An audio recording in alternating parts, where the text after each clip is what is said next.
নমস্কাৰ এই মুহূৰ্তত লৈ আহিছোঁ ৰাতিপুৱাৰ কেইবাটাও গুৰুত্বপূৰ্ণ খবৰ আৰু এনেকুৱা ধৰণৰ খবৰসমূহ নিতৌ চাবৰ কাৰণে আমাৰ এই চেনেলটো ছাবস্ক্ৰাইব কৰি ভিডিঅ'টোত এটা লাইক কৰি দিব। লৈ আহিছোঁ ৰাতিপুৱাৰ প্ৰথমটো গুৰুত্বপূৰ্ণ খবৰ। আজি মুখ্যমন্ত্ৰী পদৰ পৰা পদত্যাগ কৰিব হিমন্ত বিশ্ব শৰ্মাই। আজি মুখ্যমন্ত্ৰী পদৰ পৰা পদত্যাগ কৰিব হিমন্ত বিশ্ব শৰ্মাই। ৰাজ্যপালক সাক্ষাৎ কৰি পদত্যাগ পত্ৰ দিব হিমন্ত বিশ্ব শৰ্মাই। নিৰ্বাচন আয়োগৰ অফিচিয়েল ফলাফল ঘোষণালৈ অপেক্ষা। পদত্যাগ পত্ৰ সাজু কৰি ৰাখিছে হিমন্ত বিশ্ব শৰ্মাই। ৰাজীৱ ভৱনলৈ গৈ পদত্যাগ পত্ৰ প্ৰদান কৰিব হিমন্ত বিশ্ব শৰ্মাই। শীঘ্ৰেই ৰাজ্যত গঠন হ'ব নতুন চৰকাৰ। নতুন মণ্ডলো গঠন হ'ব ৰাজ্যত। নতুন চৰকাৰ গঠনৰ বাবে পদত্যাগ পত্ৰ হিমন্ত বিশ্ব শৰ্মাৰ। ৰাজ্যপালক সাক্ষাৎ কৰি মুখ্যমন্ত্ৰী আসন ত্যাগ কৰিব হিমন্ত বিশ্ব শৰ্মাই। পৰৱৰ্তী নতুন মুখ্যমন্ত্ৰী ৰূপে কাক দেখা যাব সেয়া সময়ৰ সাপেক্ষে স্পষ্ট হৈ পৰিব। ৰাজ্যপালক সাক্ষাৎ কৰি মুখ্যমন্ত্ৰী পদৰ পদত্যাগ কৰিব হিমন্ত বিশ্ব শৰ্মাই। লৈ আহিছোঁ পৰৱৰ্তী খবৰ। নিৰ্বাচনী ফলাফলৰ পিছতেই বাংলাদেশীক ধমক দিলে খুদ মুখ্যমন্ত্ৰী ডক্টৰ হিমন্ত বিশ্ব শৰ্মাই। এটাকৈ অসমৰ পৰা খেদা হ'ব মিয়া বাংলাদেশীক। নিৰ্বাচনী ফলাফলৰ পিছতে বাংলাদেশীৰ বিৰুদ্ধে কঠোৰ হৈ পৰিছে মুখ্যমন্ত্ৰী হিমন্ত বিশ্ব শৰ্মা। কেৱল উচ্ছেদেই নহয়, বাংলাদেশীৰ বিৰুদ্ধে চলিব একশ্যন। এইবাৰ বিচাৰি অসমৰ পৰা খেদা হ'ব মিয়া বাংলাদেশী। পশ্চিমবংগত বিজেপিৰ জয়ে সহজ কৰি তুলিব বাংলাদেশী বিতৰণ। অসমত নিস্তাৰ নাই অবৈধ মিয়া বাংলাদেশীৰ। চৰকাৰ গঠন কৰিয়ে বাংলাদেশীৰ বিৰুদ্ধে চলিব বুলডোজাৰ।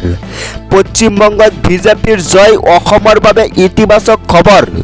দুয়ো ৰাজ্যত বাংলাদেশীৰ বিৰুদ্ধে জোৰদাৰ তীব্ৰ অভিযান। নিৰ্বাচনী ফলাফলৰ পিছতে বাংলাদেশীৰ বিৰুদ্ধে কঠোৰ হৈ পৰিছে ৰাজ্যৰ মুখ্যমন্ত্ৰী ডক্টৰ হিমন্ত বিশ্ব শৰ্মা। লৈ আহিছোঁ পৰৱৰ্তী খবৰ। নিৰ্বাচনৰ পাছতেই সাজু হৈছে শ বুলডোজাৰ। এনেদৰে ৰেলেৰে বুলডোজাৰ লৈ সাজু হৈছে অসমত। আপোনালোকে পিছফালৰ দৃশ্যটো চাওক। এইদৰে ৰেলেৰে শ বুলডোজাৰ লৈ সাজু হৈছে। এতিয়া মাত্ৰ অপেক্ষা কৰিছে চৰকাৰ গঠন কৰাকৈ। 8 তাৰিখে যদি চৰকাৰৰ শপত গ্ৰহণ অনুষ্ঠান হৈ যায় তেনেহ'লে পিছদিনাৰ পৰাই ৰাজ্যত চলিব বুলডোজাৰৰ কোব। এতিয়া মাত্ৰ চৰকাৰৰ লক্ষ্য হৈছে অসমত এটা বাংলাদেশী উলিয়াই দিব অসমৰ পৰা। অসমত এটা বাংলাদেশীও নথয়। নিৰ্বাচনৰ পাছতেই সাজু কৰিছে শ বুলডোজাৰ। আপোনালোকে পিছফালৰ বেকগ্ৰাউণ্ডত চাব পাৰিছে। এইদৰে ৰেলেৰে শ বুলডোজাৰ লৈ সাজু হৈছে অসমত। এতিয়া কেৱল মাত্ৰ শপত গ্ৰহণলৈ বাকী আছে। শপত গ্ৰহণ অনুষ্ঠানটো হৈ যোৱাৰ পিছতেই ৰাজ্যত কোনো বাংলাদেশীয়ে নিস্তাৰ নাপায়। এটাকৈ বাংলাদেশী অসমৰ পৰা নাইকিয়া কৰিব। এইদৰে মন্তব্য কৰিছে ৰাজ্যৰ মুখ্যমন্ত্ৰী ডক্টৰ হিমন্ত বিশ্ব শৰ্মাই।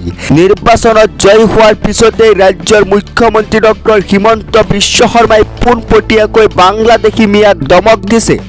এতিয়াৰ পৰা অসমত আৰু বাংলাদেশী মিয়াই নিস্তাৰ নাপায়। অসমৰ পৰা এটাকৈ বাংলাদেশী খেদা হ'ব। এইদৰে হুংকাৰ দিছে মুখ্যমন্ত্ৰী হিমন্ত বিশ্ব শৰ্মাই। লৈ আহিছোঁ পৰৱৰ্তী খবৰ। মই পৰাজয়ৰ দায়িত্ব স্বীকাৰ কৰিছোঁ। EVMৰ ওপৰত সন্দেহ আছে। ইলেকশ্যন হৈ যোৱাৰ পিছত প্ৰথমটো সংবাদমেল গৌৰৱ গগৈৰ।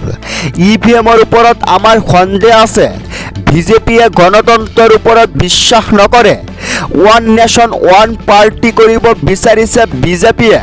সেইবাবে আন ৰাজনৈতিক দলক শেষ কৰাৰ ষড়যন্ত্ৰ বিজেপিৰ, যাৰ বাবে নিৰ্বাচনী প্ৰক্ৰিয়াটো একপক্ষীয় কৰিব বিচাৰিছে বিজেপিয়ে। নিৰ্বাচনী নিয়ন্ত্ৰণ কৰাৰ সংস্থা নিৰপেক্ষতা শেষ কৰাৰ ষড়যন্ত্ৰ কৰিছে। ভোটদানৰ পৰা ভোট গণনা কৰালৈকে সকলো কণ্ট্ৰল ৰাখিব বিচাৰিছে বিজেপিয়ে। EVMৰ ভিতৰতো বিজেপিয়ে কণ্ট্ৰল কৰিব বিচাৰিছে। মই পৰাজয়ৰ দায়িত্ব স্বীকাৰ কৰিছোঁ। নতুন কাৰ্যসূচী লৈ ৰাইজৰ মাজলৈ যাম। পৰাস্ত হ'ল বুলি কংগ্ৰেছ দল বহি নাযায়। নতুন উদ্যমেৰে অধিক সক্ৰিয়তাৰে আমি কাম কৰিম। পৰাজয়ৰ পাছতে প্ৰথমখন সংবাদমেল গৌৰৱ গগৈৰ। লৈ আহিছোঁ পৰৱৰ্তী খবৰ। এজনো মুছলমানে মোক ভোট দিয়া নাই, মই কেৱল হিন্দু সমষ্টিৰ বাবেহে কাম কৰিম। এজনো মুছলমানৰ ভোট মই লাভ কৰা নাই, কেৱল হিন্দু ভোটাৰে মোক জয়ী কৰোৱাইছে। সকলো মুছলমানে ভোট কেৱল TMCক দিছে, মই কেৱল হিন্দুৰ কাৰণে কাম কৰি যাম। নন্দীগ্ৰামৰ কেৱল হিন্দু ভোটাৰে মোক জিকাইছে। 24 ঘণ্টাৰ ভিতৰত TMC শেষ হৈ যাব। বিশেষ সম্প্ৰদায়ৰ গুণ্ডাৰে ভৰি আছিল TMC। মমতাৰ দুৰ্গতে মমতাক হৰুৱাই হুংকাৰ দিছে শিৱেন্দু অধিকাৰীয়ে। ভৱানীপুৰ নন্দীগ্ৰামত জয়ী হৈ মন্তব্য শিৱেন্দু অধিকাৰীৰ। এজনো মুছলমানৰ ভোট মই লাভ কৰা নাই, কেৱল হিন্দু ভোটাৰেহে মোক জয়ী কৰোৱাইছে। সকলো মুছলমানে ভোট কেৱল TMCক দিছে, মই কেৱল হিন্দুৰ কাৰণেহে কাম কৰিম। এইদৰে মন্তব্য কৰিছে শিৱেন্দু অধিকাৰীয়ে। লৈ আহিছোঁ পৰৱৰ্তী খবৰ। উচ্ছেদৰ ভয়ত ভোট দিলেও মই উচ্ছেদ চলামেই। উচ্ছেদক সন্মুখত ৰাখি দমক শিলাদিত্য দেৱৰ। সত্ৰ নামঘৰ ভূমি দখল কৰা সকলক উচ্ছেদ কৰিমেই। জাননী নিদিয়া হয়, মোক ভোট নিদিলে হয়। বেদখলকাৰীক ৰাজহুৱাকৈ ভাবুকি দিলে শিলাদিত্য দেৱে। লৈ আহিছোঁ পৰৱৰ্তী খবৰ। নাচুৰ ভাণ্ডা মমতা, পৰাজয়ৰ পাছতো পদত্যাগ নকৰাৰ হুংকাৰ। নিৰ্বাচন আয়োগে ষড়যন্ত্ৰ কৰি পৰাস্ত কৰা বুলি মন্তব্য। বিজেপি আৰু নিৰ্বাচন আয়োগে মিলি এই ষড়যন্ত্ৰ কৰিছিল। পৰাজয়ৰ পাছতে প্ৰথমবাৰলৈ সংবাদমেল পাতি বিস্ফোৰণ মমতা বেনাৰ্জীৰ। পৰাজয়ৰ পাছতো পদত্যাগ নকৰাৰ মমতা বেনাৰ্জীৰ হুংকাৰ। নিৰ্বাচন আয়োগে ষড়যন্ত্ৰ কৰি পৰাস্ত কৰা বুলি মন্তব্য কৰিছে মমতা বেনাৰ্জীয়ে। লৈ আহিছোঁ পৰৱৰ্তী খবৰ। কাছাৰৰ অসম মণিপুৰ সীমান্তত ভয়ংকৰ গুলীচালনা। কাছাৰৰ অসম মণিপুৰ সীমান্তত ভয়ংকৰ গুলীচালনা। ভয়ংকৰ গুলীচালনাত গুৰুতৰভাৱে আহত আৰক্ষী জোৱান। আৰক্ষীলৈ লক্ষ্য কৰি গুলী চলাই ড্ৰাগছ মাফিয়াই। কাছাৰৰ লক্ষীপুৰত ড্ৰাগছৰ বিৰুদ্ধে অভিযান চলাবলৈ গৈছিল আৰক্ষী। গুৰুতৰভাৱে আহত আৰক্ষী জোৱানজনক ভৰ্তি কৰোৱা হৈছে চিকিৎসালয়ত। কাছাৰৰ অসম মণিপুৰ সীমান্তত ভয়ংকৰ গুলীচালনা। ভয়ংকৰ গুলীচালনাত গুৰুতৰভাৱে আহত হয় আৰক্ষী জোৱান। আৰক্ষীলৈ লক্ষ্য কৰি গুলী চলাই ড্ৰাগছ মাফিয়াই। কাছাৰৰ লক্ষীপুৰত ড্ৰাগছৰ বিৰুদ্ধে অভিযান চলাবলৈ গৈ আৰক্ষীক গুলী নিক্ষেপ কৰিছে ড্ৰাগছ মাফিয়াই। গুৰুতৰভাৱে আহত আৰক্ষী জোৱানজনক ভৰ্তি কৰোৱা হয় শিলচৰ চিকিৎসালয়ত।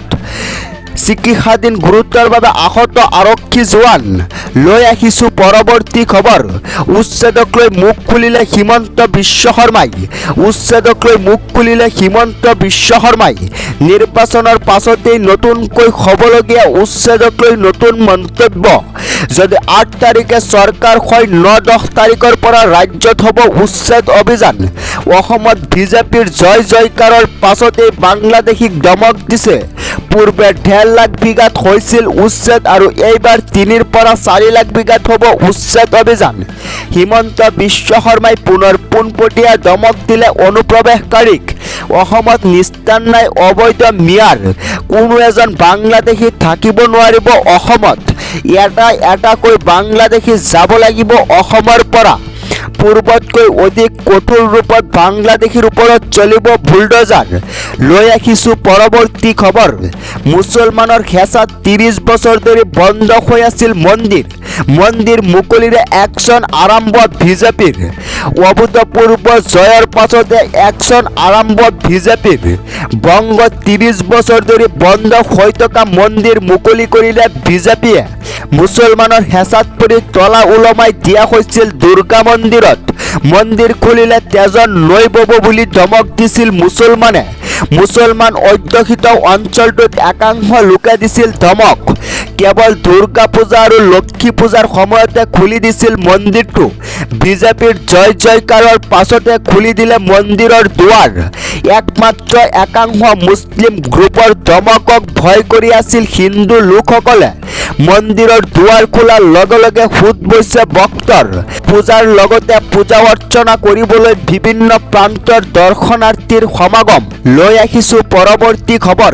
কিয় হাৰিল কংগ্ৰেছ, মন্তব্য কৰিছে হিমন্ত হিমন্ত বিশ্ব শৰ্মাই জুবিন গাৰ্গক লৈ ৰাজনীতি কৰাৰ বাবে হাৰিল কংগ্ৰেছ দল। নিৰ্বাচনী ইস্তাহাৰত ভূপেন হাজৰিকা জুবিন গাৰ্গৰ নাম কিয়? কংগ্ৰেছত এতিয়া এনেবোৰ উপদেশ দিয়া মানুহ নাই। সংবাদমেলত কংগ্ৰেছৰ পৰাজয়ৰ কাৰণ বৰ্ণনা কৰিলে মুখ্যমন্ত্ৰীয়ে। কাৰ্যালয়ত প্ৰয়াত নেতাৰ ফটো থাকিব লাগে, কিন্তু জুবিনৰ ফটো। নিৰ্বাচনৰ আগে কংগ্ৰেছে স্বীকাৰ কৰিলে যে কংগ্ৰেছৰ নিজা ভোট নাই। জুবিন গাৰ্গৰ নামত ভোটাৰ আশা কৰি ভুল কৰিলে কংগ্ৰেছে। ময়ো জুবিন অনুৰাগী, অধিকাংশ জুবিন অনুৰাগীয়ে বিজেপিৰ। জীৱনকালত জুবিন গাৰ্গৰ কাষলৈ নগ'ল কংগ্ৰেছৰ কোনো লোক। মৃত্যুৰ পিছত জুবিনক লৈ নিকৃষ্ট ৰাজনীতি কৰিলে কংগ্ৰেছে। জুবিন গাৰ্গক লৈ ৰাজনীতি কৰাৰ বাবে হাৰি গ'ল কংগ্ৰেছ। এই মন্তব্য কৰিছে ৰাজ্যৰ মুখ্যমন্ত্ৰী ডক্টৰ হিমন্ত বিশ্ব শৰ্মাই। তো দৰ্শকসকল, আমাৰ এই ভিডিঅ'টো ইমানেই আছিল। যদি আমাৰ এই ভিডিঅ'টো চাই আপোনালোকে ভাল পায়, তেনেহ'লে আমাৰ এই চেনেলটো ছাবস্ক্ৰাইব কৰাৰ লগতে ভিডিঅ'টোত এটা লাইক কৰি দিব।